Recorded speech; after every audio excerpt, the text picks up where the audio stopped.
Okay, so yeah, Chimo, greetings, I'll say once again for everybody joining in to this special class. So this is the first time we've taught this specifically as a class, a 4-week course, and we wanted to get into some detail about the nature of these ritual practices. So we utilize the term NKOM, as we're going to see. NKOM, it is an Akhan term, as we show in the flyer here. Komu is the combination of ko and mu. Ko means to go, and mu means within. So komu means to go within. Oh, hold on 1 second.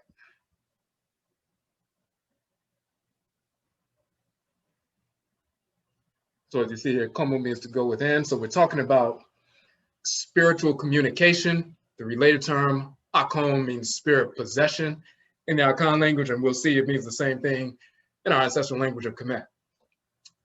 The reason we're talking about 4 specific forms of NKOM or spirit communication is because these specific 4 forms are fundamental.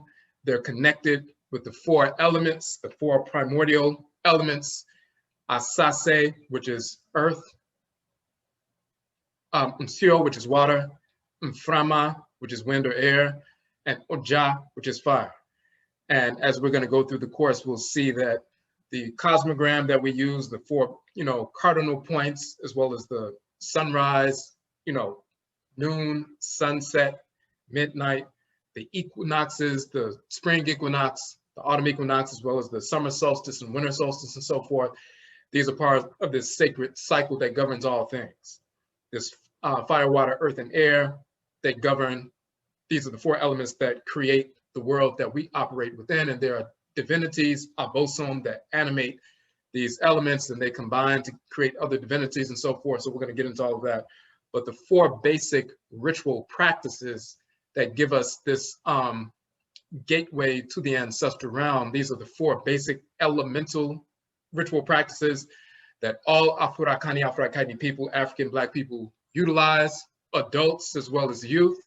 And that means people involved in the so-called priestesshood, as well as people who are not involved in that, but we all engage in some form of susuho, which is meditation, some form of okraguare, which is soul washing, or cleansing the head spiritually, the spiritual head, some form of nkomre work, or going to an ancestral shrine or shrine of a divinity, and some form of oshue, which is libation. So you don't have to be initiated and so forth. Youth, children, as well as adults engage these 4 fundamental ritual practices, gateways to the ancestral realm and so forth. So we're showing the relationship between these 4 practices that are fundamental in association with the 4 elements. Tonight, we're going to start with the element dealing with, hold on, somebody's trying to get in. All right. Okay, so we're going to deal with the element focused on Asase, which is earth. We're dealing with the Ancestral Shrine tonight, the Nkomre. So we're going to go to the first article we're going to deal with.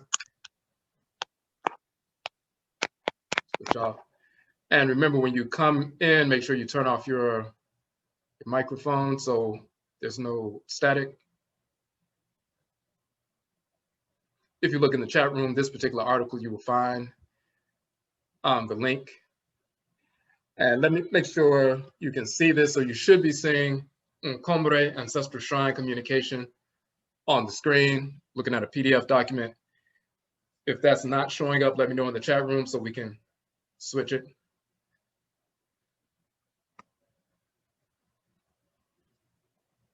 So first we have to deal with the philosophical foundation of ancestral communication based on ancestral shrine work.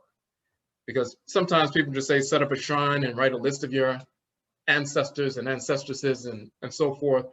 We want to understand exactly what we're doing. And of course, these things can be translated into various languages.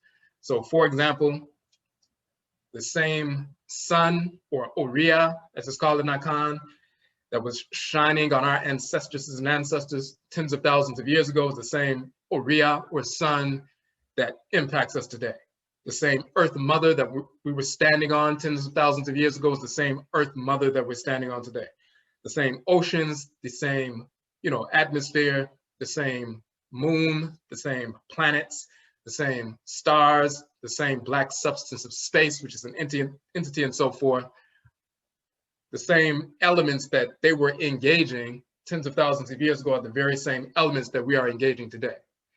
The same spirits that animate these various features of creation, Earth Mother, oceans, atmosphere, fire, planets, suns, moons, stars, black substance of space, rivers and so forth, the same spirits that animate these physical features of creation are the very same spirits that animate us. The same spirits that animated the sun in the past are the same spirits that animate the sun now. So when the sun's energy shines on us, the same sun's energy was shining on them thousands of years ago, but the same divinities that animate the sun and possessed our people through spirit possession are the same spirits that are animating the sun now that possess our people wherever we exist in the world. And of course, that is for Afurakani, Afuraitkaitnit, or African Black people only. So you can have a Black person standing, for example, just on a mundane level, a Black person standing outside under the full force of the sun, and you can have one of the whites in Narrow Springs standing outside under the full force of the sun. And when we receive the sunlight, we become darkened and we become empowered. And when they receive the very same sunlight, they develop skin cancer and die. We have the same, we're in the same vicinity, but we're not receiving the same thing. When the sun's energy is impacting us, but the spirits that animate the sun possess us, we can have a direct communication energetically with the forces in nature that possess us. They're called Abosom and Akhan, Orisha and Yoruba, Vodou in the Ewe tradition, Ntorotu, the so-called Neteru, Neteru in ancient Kanedi Kemet, the deities, the divine forces in creation, the goddesses and gods and so forth. These are the spirits that animate creation.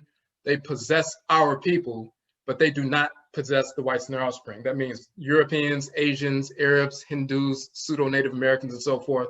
Only Afurakani, Afuraitkaitnit people become possessed by and communicate with the forces in nature that animate various features of creation.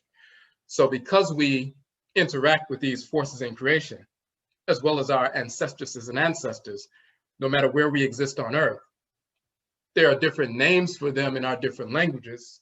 Akhan people call the sun Oriya, Yoruba people call the sun Orun, but we're talking about the same thing. Yoruba people call water Omi, and we call water Nsio and Akhan, but we're talking about the same elements. We talk about the Abosom, the divine forces in nature that animate creation. Yoruba people say Orisha, Ewe people say Vodou and so forth, but we're talking about the same thing. So the same process whereby we align ourselves with divine order, align ourselves with the Supreme Being, the Great Mother and Great Father, Supreme Being, through the agency of the deities and ancestral spirits. All Afurakani, Afuraitkaitnit people, African Black people, are engaged in the same process. We have the same ancestral religious practice. We simply have different expressions of that same practice based on where we have migrated, where we have settled, and things that we have gone through. So if we migrated to a desert region, our diet becomes different.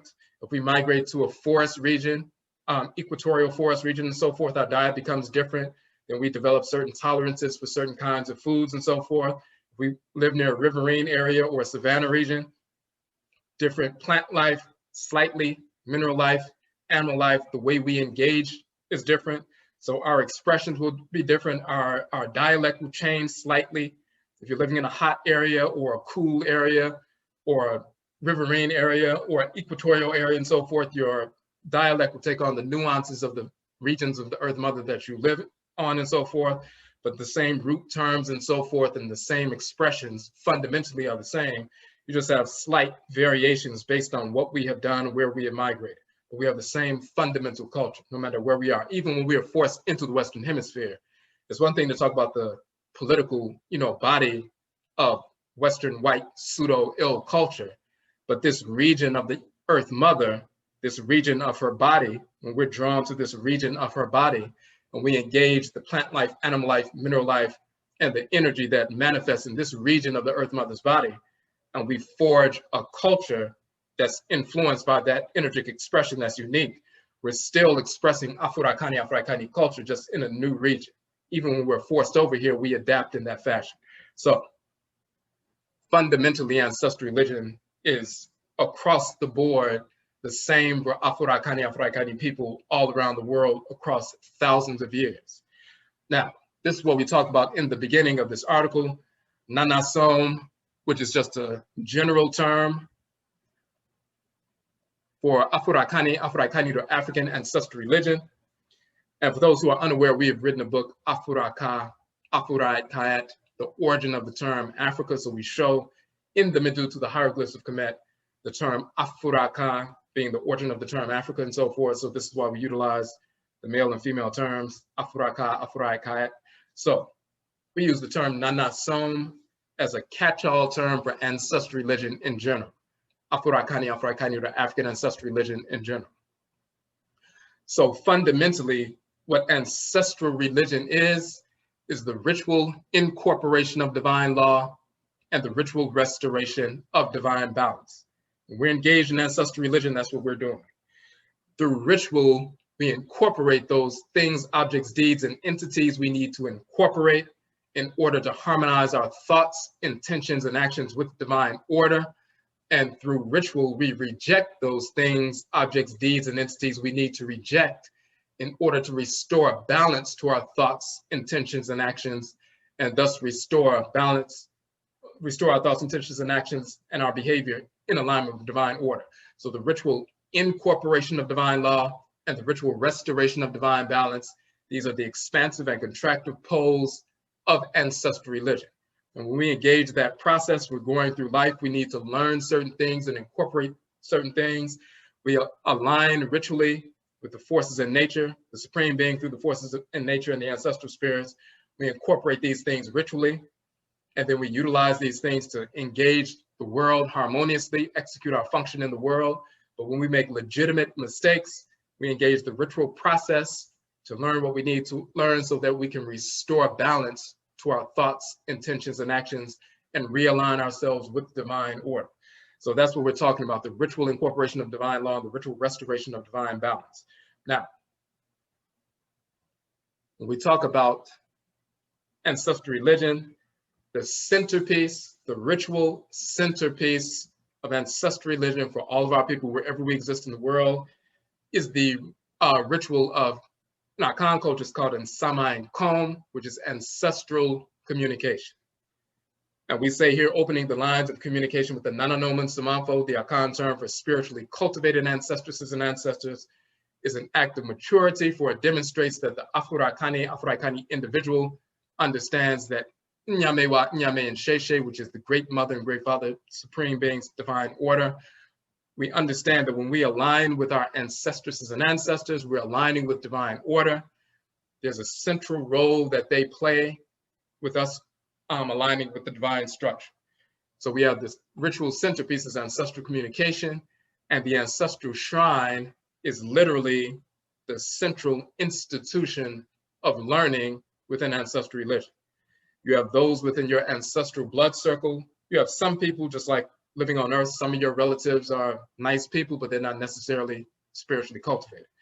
You may have a smaller percentage of people, elders and eldresses, who are a very small percentage, who are wise individuals who live their lives, lived in harmony with order, and they can pass on wisdom from experience that will actually help to, benefit the community, as opposed to bringing,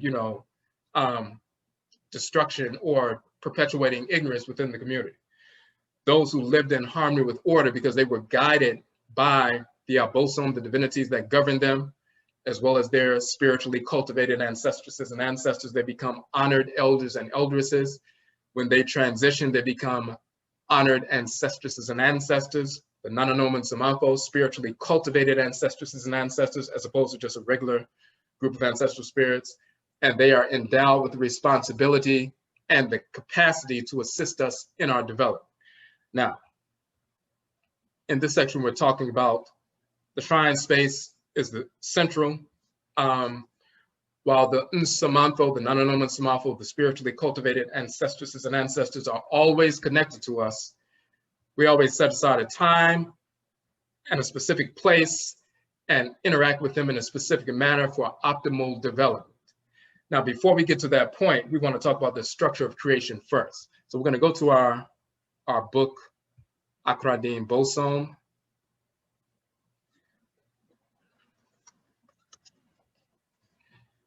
Okay, in this page, this is one of our books. We have 31 books that we've published. Abosom series is talking about, in the Akhan tradition, the 11 divinities that govern the solar, lunar, and planetary bodies that govern the same 7-day week. We're showing in this book that the same divinities we talk about in Akhan that were named after, the Kradin or soul names or day names are the same divinities from ancient Kemet. So, but there's one particular section we want to touch on real quick.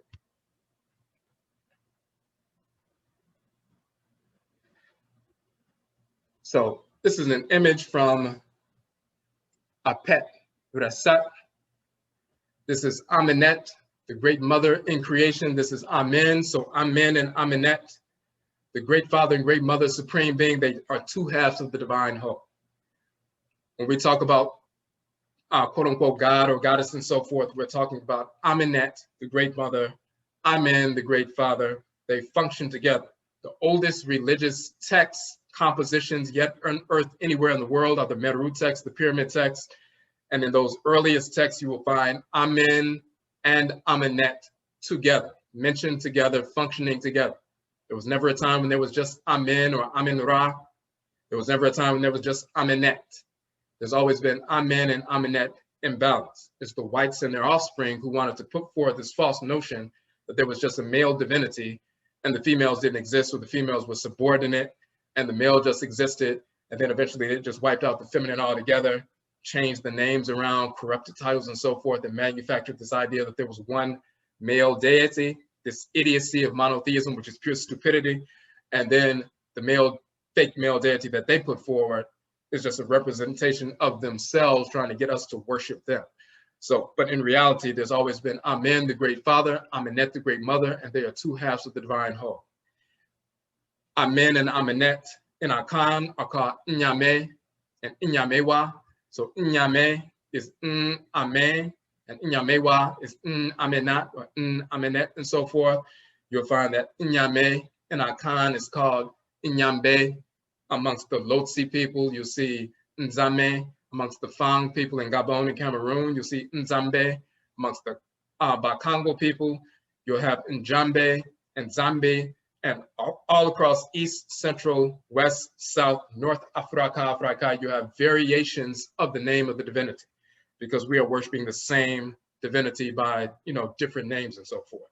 In Yoruba, Nyame or Amen is Olorun, the great mother is Olokun, and so forth. In Vodun, the great father is Lisa or Olisa, the great mother is Mawu. In Igbo, the great father is Chukwu, who is also called Olisa. The great mother is called Komosu. Amongst the Senufo people, the great father is called Kolotiolo. The great mother is Katieleo, and so forth. It's always the great mother and great father supreme being. Now, when you see the great mother and great father supreme being, their body makes up creation. And inside of their body are smaller beings that regulate order within their body, the great divine body of creation. Those smaller beings, those smaller bodies within the great divine body are the deities, the Abosom, the Orisha, the Vodou, and so forth. They are literally the organs inside the great divine body of Amen and Amenet. So if we look on a microcosmic level, the Afurakani man, the African Black man, is an emanation of Amen, a great grandchild of Amen and so forth. The Afuraitkaitnit woman is an emanation of Amenet, a great grandchild of Amenet and so forth on a microcosmic level. So if you look at your body, whether you're an Afurakani man, Afuraitkaitnit woman, that's a representation of Amen and Amenet on a microcosmic level. Your body being the great being. If you're an Afurakani man, it's like your body is like Amen. If you're a woman, your body's like Amenet. And then your body gives birth to smaller bodies. And those smaller bodies inside your great body are your organs, the brain, the spleen, the heart, liver, lungs, pancreas and so forth. These are smaller bodies within the great body, and they regulate order within the great body. they are children of and serve the great body. When they execute their function in the body interdependently, then they're serving the great body at the same time. And then those bodies give birth to even smaller bodies, and those smaller bodies are the cells, and those cells or organelles or cells, they serve their parent. And when they serve their parent organ or gland, then they're serving you, the great body, at the same time. So when the heart cells support heart functions, heart cells serve their parent deity, the heart. And when they serve their parent deity, the heart, properly, then they're serving you, the great being, at the same time. Liver cells serve the liver parent or the liver deity that they are a child of. When they serve the liver divinity, they're serving you, the great body, at the same time. Spleen cells serve their parent organ, the spleen. And when they serve their parent organ, they're serving you, the great being, at the same time. The cells within the great divine body of the supreme being are plant life, animal life, mineral life, and then Afurakani, Afuraitkaitnit, or African Black human life. And Afurakani, Afuraitkaitnit, African Black human life only. We are the only human beings created. Just like you have naturally occurring cells, plant life are cells within the great divine body. There are certain kind of cell within the great divine body. Animal life, there are certain kinds of cells within the great divine body. Mineral life, there's a certain kind of cell within the great divine body. And Afurakani, Afuraitkaitnit, human life, are certain cells within the great divine body.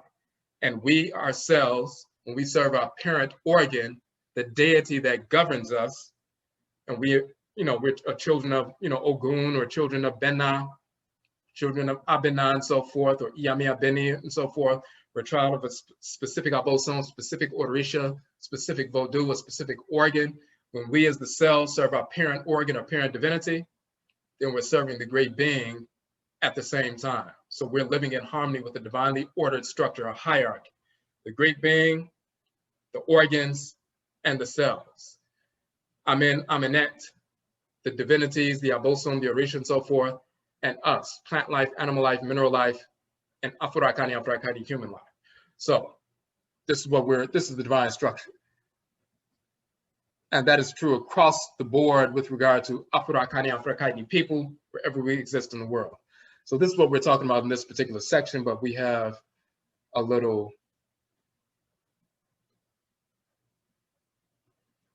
breakdown right here.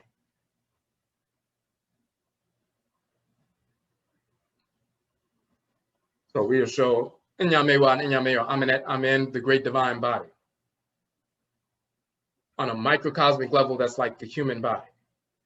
They are the great divine body of creation. Within that great divine body of creation, you have the deities, the organs within the great divine body, the divine spirit forces that animate sun, moon, stars, planets, black substance of space, oceans, rivers, atmosphere, fire, core of earth, and all of that. The forces in nature, they are the organs within the great divine body. On a microcosmic level, your organs, smaller bodies within your great body, and they regulate order within your great body.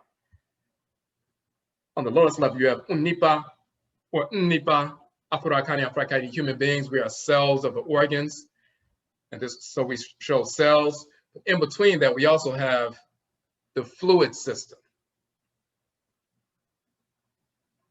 So we say the water within the body is the fluid system. That is akin, and of course your body is 70+% water, that is akin to the ancestral realm. That is, when you talk about cells living within the body, they have water within inside their body, the cellular body, but then there's interstitial fluid, which is water in between cells and so forth. So you have the water outside the cells, water within the cells. So you have cells living. At some point they die. The water that was in the cell, when it dies, it rejoins the interstitial fluid of the body water and so forth, the bodily fluid. At some point, cells are reborn or reconstituted, and some of that water is taken back in and makes up a portion of that new cell so it can be reborn again once in the body. While the cell is living, the water cleanses and nourishes and transmits energy, as well as cleansing and so forth, nourishes, rejuvenates the cells and so forth. So that's akin to the ancestral realm. The interstitial fluid in the body is the quote unquote ancestral realm, the body where the cells are nourished throughout their lives, but then they die. become reborn and reconstituted within that fluid system. In the great divine body of the Supreme Being, that is the realm of the Nananom Nsamanfo, that is Asamando, the ancestral realm, the realm of the ancestresses and ancestors. So you have the great mother and great father Supreme Being.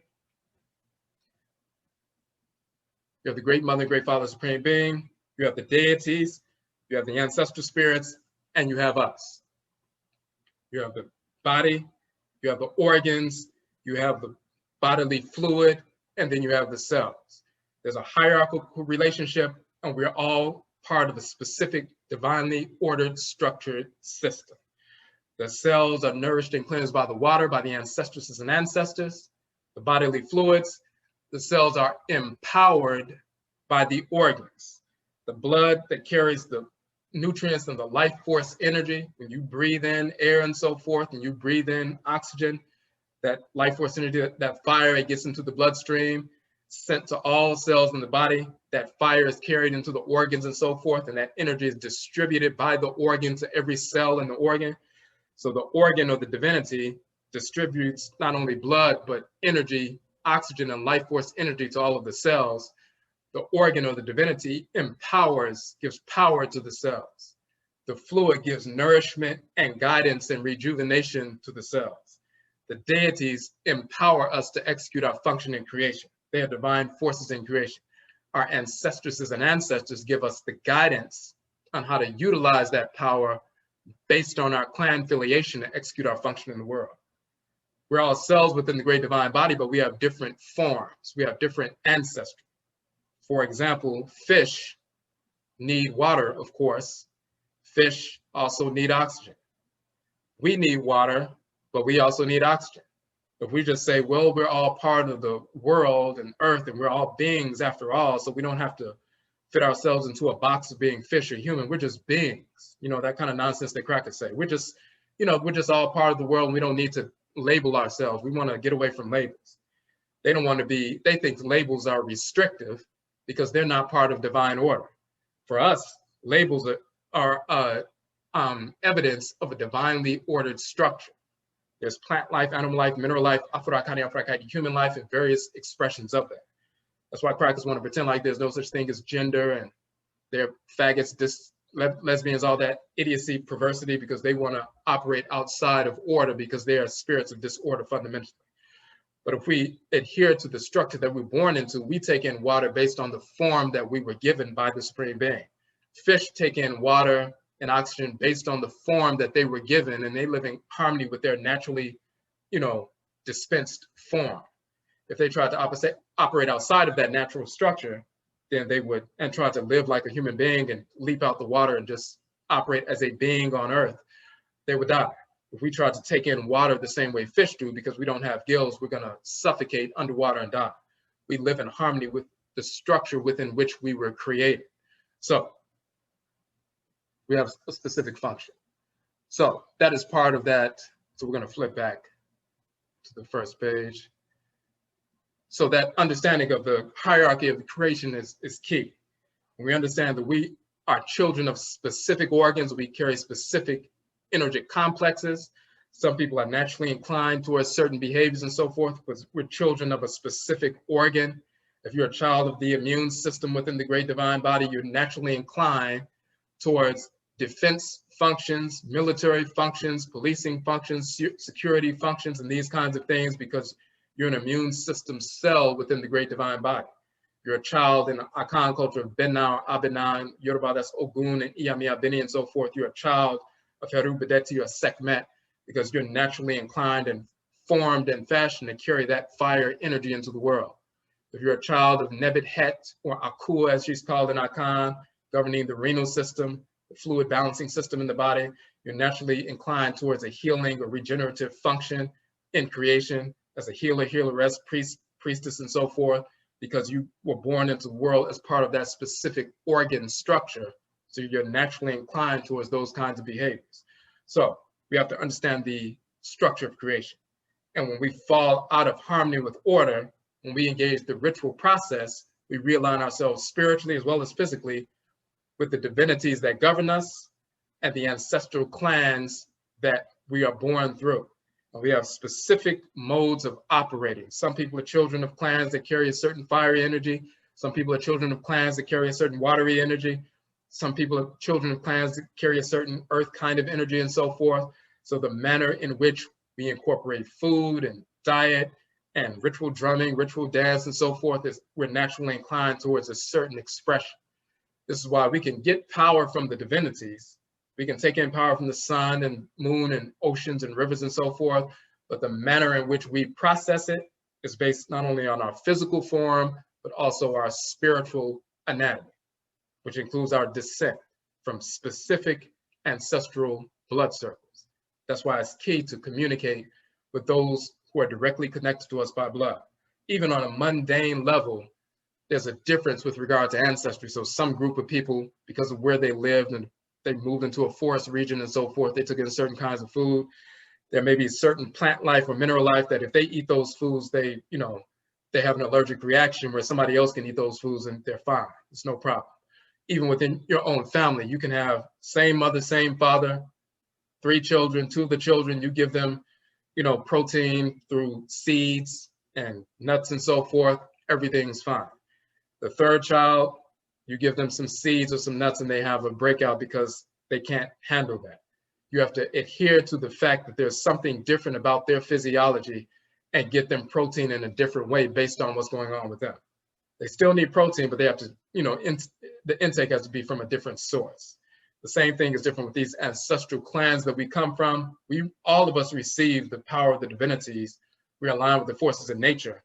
But based on the clans that we come through, that power is filtered through the clan and has to be expressed in a specific way.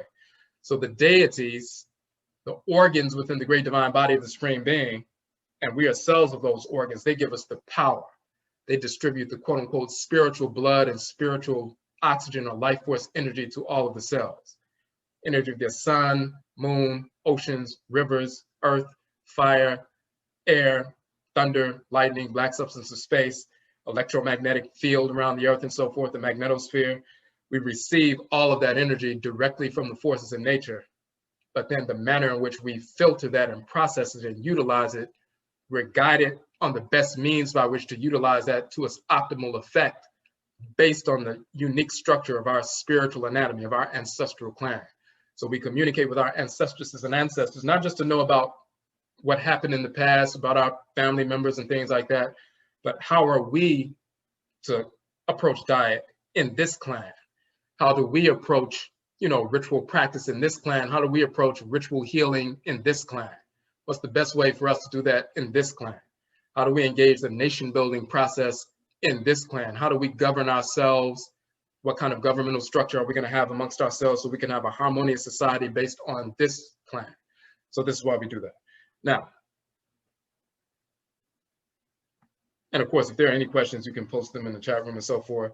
So we were saying that when you establish what we call it NKOM, Ancestral Shrine, a shrine space, you can communicate with the ancestral spirits wherever you are.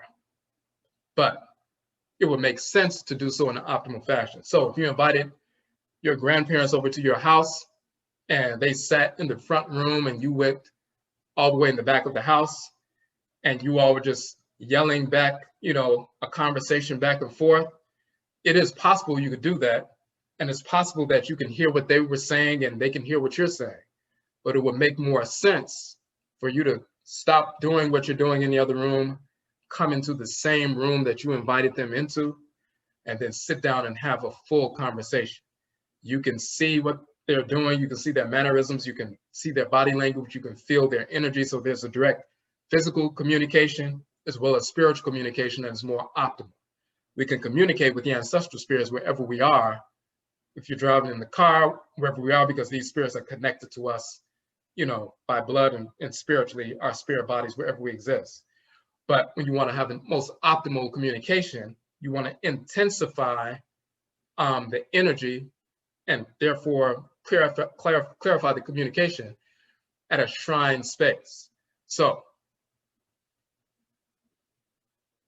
the reason we utilize in Akwamuman and Madukati, Fimudia, Akwamu Nation in North America, we utilize a term, is a combination of 2 Akhan terms, NKOM for a shrine. The term NKOM means spiritual communication.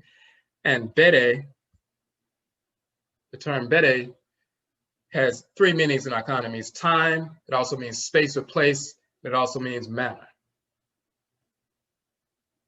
And if you look at the term here, Bede, you should be seeing this dictionary, dictionary entry on the screen. If you're not seeing that, let me know in the chat room. But Bede means place. It also means time, season. It also means manner. And NKOM means spiritual communication. So it's NKOM, a spiritual communication. NKOM Bede, a spiritual communication place. Bede, at a certain time. Bede, in a certain manner. So we establish a space. We do it in a certain time, and we approach them in a specific manner. Now,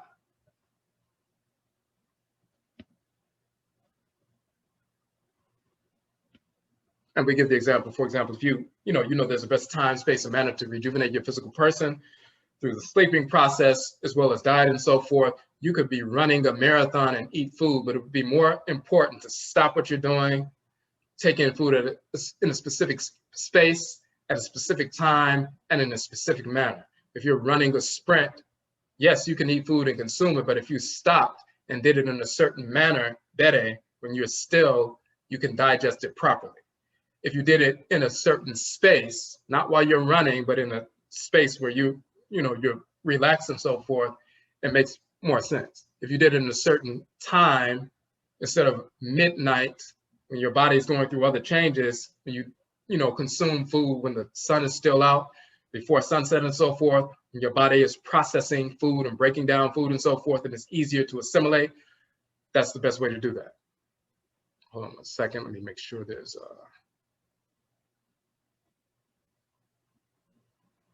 okay.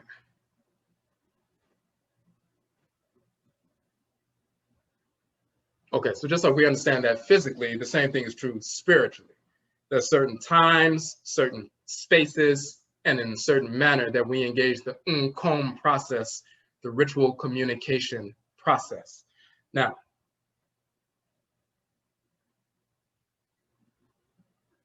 so we talk about utilizing the Twi language term and so forth, but these terms you can find across the board. As a matter of fact, the Akhan term NKOM, to communicate, prophecy, spiritual communication, and so forth.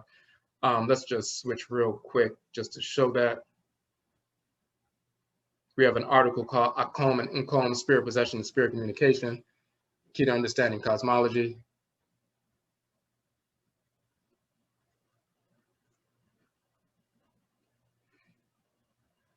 In the Akhan dictionary, the Twi language dictionary, the term KOM, talking about spirit possession. Ko means to go in. So you see kom here. It's a contraction of ko, which means to go, and mu, which means within. And komu means to go within. They say here to enter, to penetrate. You see ko, mu, komu, to enter, to penetrate. In Akhan language, the term akom means spirit possession. That means the spirit has komu, gone in and penetrated, got inside the body. When we talk about spirit possession, we always use the example of if you're driving a car, you're in control of the wheel. You're the person inside the vessel and you're controlling the direction of the vehicle.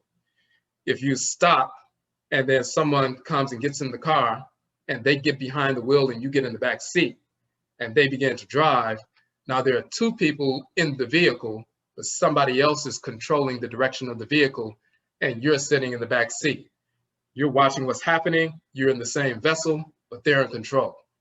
That's akin to spirit possession. You're operating your physical body right now. If you engage in a ritual process, the spirit possession happens, and the Abosom or Orisha or Vodou or one of the Nsamanfo, an ancestral spirit, possesses someone, and you see them moving through the body of the individual. Now your spirit is taking the back seat, and the ancestral spirit of the divinity is operating the vehicle. There are two individuals in the vessel or the vehicle. The deity or the ancestral spirit is in control of the wheel and so forth. They're directing the movements. They're laying hands to heal people, teaching, admonishing, and so forth, the community. At some point, the spirit leaves the vessel. It's like at some point, the person leaves the car. Then you get out the back seat and get back in the front seat. And now it's one person in the vehicle directing the flow of the vehicle. So that's what spirit possession is.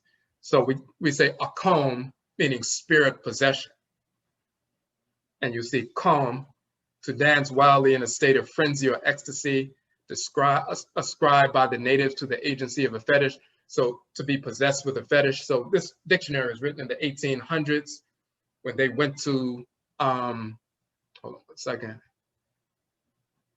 When they went to,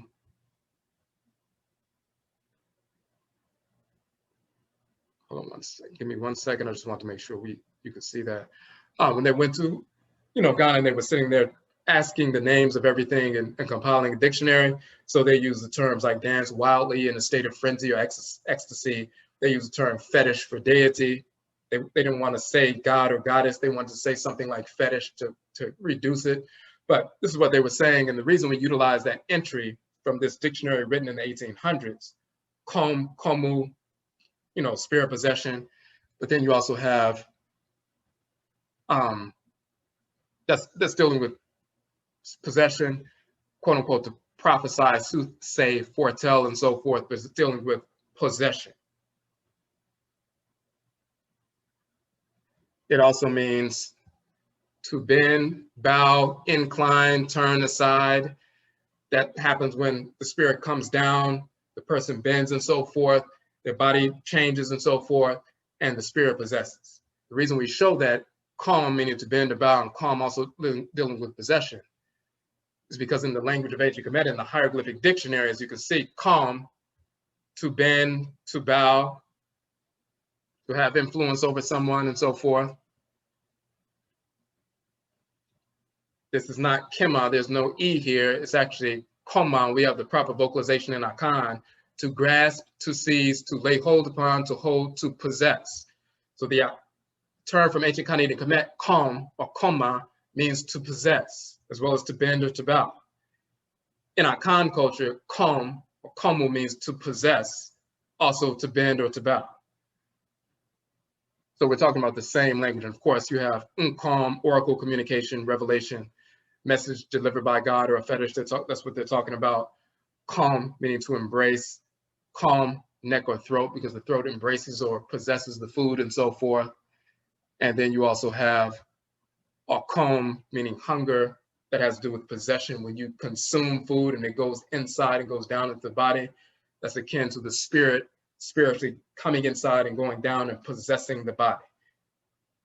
So we just wanted to show the relationship between KOM, meaning to possess, as well as you'll see the related term Ko, fall into an ecstasy, to prophesy during a frenzy.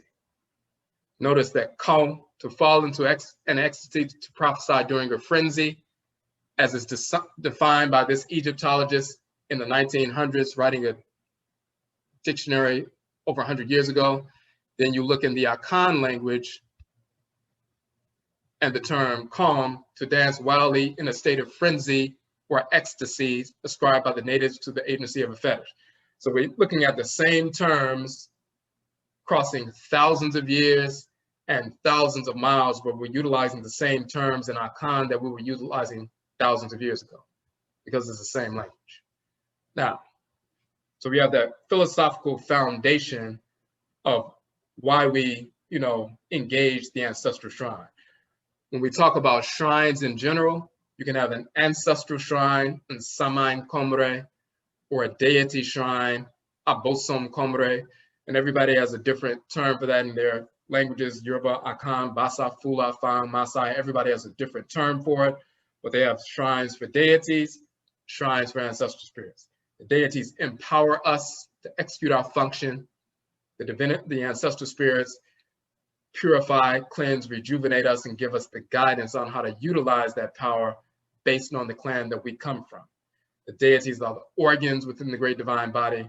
The ancestral spirits are the water system that cleanses, nourishes, rejuvenates, and reconstitutes within the great divine body. Now, shrines themselves are magnifying devices.